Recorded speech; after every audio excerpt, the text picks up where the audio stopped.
මේකේ කතන්දරය අද සැරට කුස්සුවක්ක් කවුද? කමු. මොකක් හරි කිව්වම කමු තමයි. හැබැයි අහුවොත් සල්ලි නෑනේ උඹලගේ. පොඩ්ඩක් ඉඳහන් 500ක් දාන්න උඹලා නිකන් සල්ලි නැතේ කියන්න එපා. අද කොල්ල තාත්තා පොකට් එක රිද්දනවා වගේනේ. පිස්සුද බං. අන්නන්න කණි වෙනවා. ඕකගෙනුත් තාම එතකොට පුල් දෙයක්ම කත හැකිනේ. හැබැයි ඔයාලා ලැබුත් සල්ලි නෑ. හැබැයි හැමදාම වැඩිනවා යනවා. අහම් බලන්න 1000ක් වගේ දැම්මු. දායි බලහන්කෝ. හැබැයි ඔක සල්ලි නැති ඒකෝත් ඔයක හැමතැනම බලමු. අම්මට බොක්කල දෙන්න මොකද උතනේ? අපි මේ හැබැයි දහක්. අපි මේ කොත්තුවක් කන්න යන්න හැදුවේ. කාලෙකින් කෑවෙත් නෑනේ. යමන් කමු. සල්ලි තියෙයි.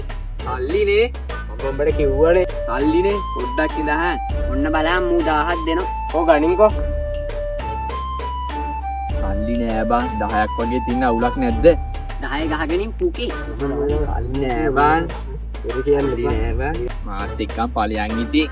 හරි ගිහින් අදවද්දා වරෙන් කොහොම යන්න බෑනේ. හරි මම සුටුස් ගාලා ගිහින් එන්න. යමන් ඔකේ පස්සෙන් ගිහින් බලමු.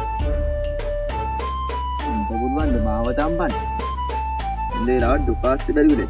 නන්නන සල්ලි නැති ඉවුවන්.